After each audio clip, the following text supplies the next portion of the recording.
Oke, Ibu, kita ulang lagi deh, Bu. Selamat sore, Bu. Selamat sore, Ibu. Boleh tahu namanya siapa? Saya Dewi Puswami. Bu Dewi, berarti panggilannya asalnya dari mana, Bu? Saya asalnya dari Kediri, Jawa Timur, tapi sudah stay di sini ada 24 tahun. Oh, udah 24 tahun ya, Bu ya, di Semarang. Berarti emang udah udah kenal banget lah ya sama masyarakat Semarang tuh kemauannya apa gitu ya. Udah lumayan menguasai market nih ya, Bu ya. Oh, udah tahu nih Bu baca. Nah, Bu Dewi boleh tahu nggak brandnya sekarang yang lagi dikerjakan apa, Bu? Saya ada di pastry yang tadinya itu saya di artisan pastry ya, awal-awalnya booming di 4 bulan 5 bulan. Setelah itu omset drop sekali. Dari situ saya pelajari hubungan customer, itu kan belum foodies ya, foodies. Terus akhirnya ini kemana-mana jadinya, merambah ke snack box, ke catering, yang akhirnya membuat saya pusing sendiri. Jalan sih semuanya. Oh, oke. Ini bisnisnya udah berapa lama, Bu? Ini 7 tahun. Udah 7 tahun. Ibu ada basic emang manajemen bisnis kah atau emang ilmu bisnis dulu sekolahnya atau gimana, Bu? Enggak. Apa, Bu? Kalau boleh tahu backgroundnya? Saya backgroundnya dokter gigi. Oh, dokter gigi. Kenapa, Bu, awalnya minat jadinya berputar karir jadi pebisnis? Oh, kalau keputusan menjadi bisnis itu memang sejak awal ya, sebelum saya di bisnis kuliner. Sebab saya berpikir kalau itu adalah sebuah profesi, karena ya kita dapat duit kalau kita melakukan.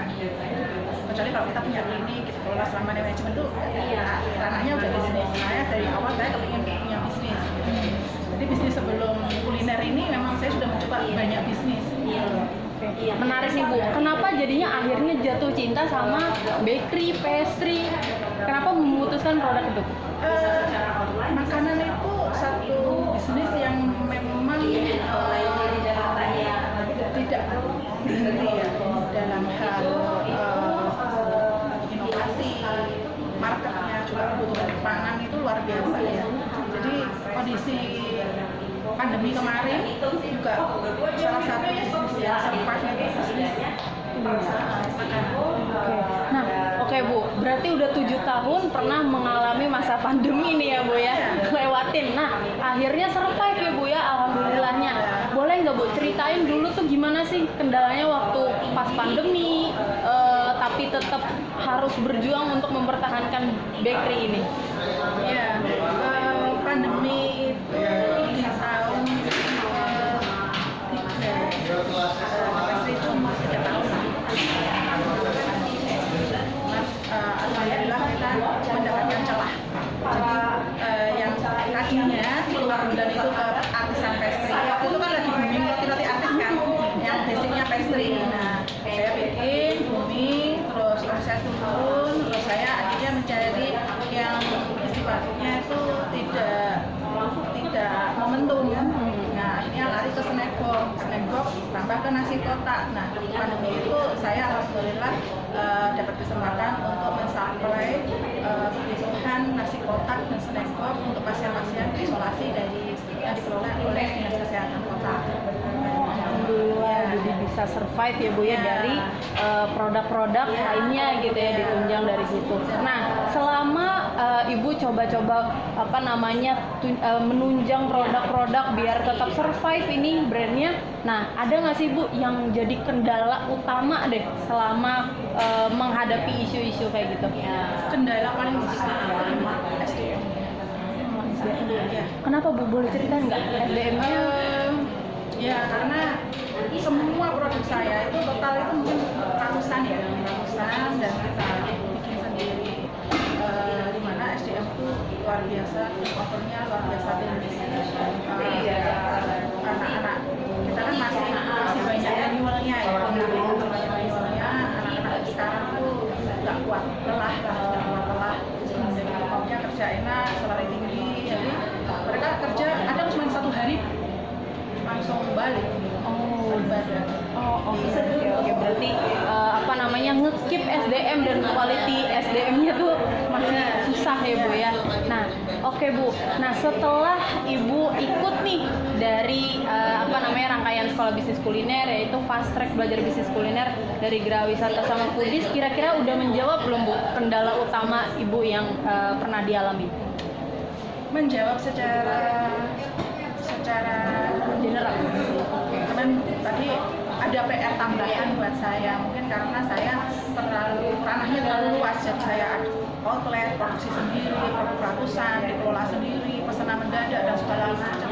Itu yang mungkin akhirnya membuat chaos ya, sering juga akhirnya menjadi beban manajemen, juga menjadi beban dari SDM. Makanya ini memang harus dipecah, di mapping ulang. Makanya mungkin saya insya Allah ikut deh kelasnya. Kalau bisnis kuliner ya Bu ya? Iya, saya nggak tahu akan memilih ke industrinya, fokus ke industrinya atau ke outletnya, atau akan menjadi dua-duanya. Gitu loh. Yang jelas nanti tergantung saya ketemu siapa, tim saya siapa. Gitu. Oke Bu. Oke, sekarang boleh ceritain nggak Bu kesan pesan ketemu sama narasumber di Fast Track Belajar Bisnis Kuliner ini? Ya, kesan-kesannya tuh saya kebetulan memang ujet ya. Awalnya saya nggak tahu Jusat itu siapa, Mas Rex itu siapa, satu lagi Mas Danis. Mas Danis siapa. Saya nggak tahu secara personal. Ya, terus kemudian waktu ditawarin pertama itu kan saya browsing, saya kayaknya oke deh, iseng aja itu. Cuman bagus banget. Sekolah ini akan membantu saudara-saudara kita, para pejuang ekonomi ya, untuk memudahkan ya. Memang saya referensikan bagus karena Mas Rex sama Mas Denis itu memang mengajarkan benar-benar basic. Di preview ini saya anggap basic bagaimana memulai bisnis dari nol. Kemudian Mas Denis ngajarin bagaimana mengelola operasionnya. Sementara dari Jusat ini saya paling seneng karena saya paling seneng pegang duit ya.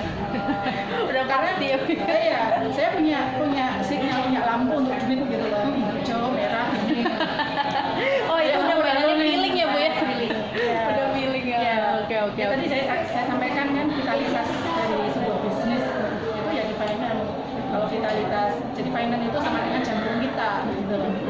Seorang pengusaha itu harus bisa membaca laporan keuangan. Kalau yang bikin neraca, bikin laporan biarin administrasi aja, kita nggak perlu ribet. Oke. Jadi dengan kita membaca laporan, kita tahu loss-nya di mana, yang harus dibenahi di mana, bisnis kita itu layak dikembangkan apa enggak. Kemudian untuk kita registrasikan ke investor melihat juga lebih nyaman ya pastinya ya. Sementara seperti kalau kesehatan kita vitalitaskan di jantung ya. Iya. Kan lihat rekam mediknya itu udah tahu ini orang prognosanya seperti apa, peluang hidupnya kayak apa, Gimana sepanjang iya, kualitas hidupnya ke depan itu seperti apa, berapa sih usianya. Dalam bisnis juga kalau kita bisa membaca mainan ini, kita bisa tahu lonjakannya ke depan itu seperti apa, prediksinya. Iya, biasa. Bu Dewi udah punya ininya nih, mindsetnya udah kuat banget nih berarti untuk tetap belajar karena vitalitas itu ada di uang dan harus benar-benar punya ilmunya untuk memanage itu semua ya. Karena memang ternyata bisnis kuliner apalagi baru 2 hari aja di di infuse ternyata kompleks banget ya Bu. Oh, kompleks banget. Oke, ya udah Bu, terakhir nih Bu, saya mau minta tolong untuk boleh nggak say thanks kepada Geraha Wisata dan Foodies yang telah menyelenggarakan sekolah bisnis kuliner di Semarang dan ajakan kepada teman-teman di luar sana yang belum ikutan untuk segera ikutan sekolah bisnis kuliner. Saya ucapkan terima kasih kepada Bu Heni, Mas Edo sebagai founder dari Geraha Wisata udah mendirikan sekolah kuliner.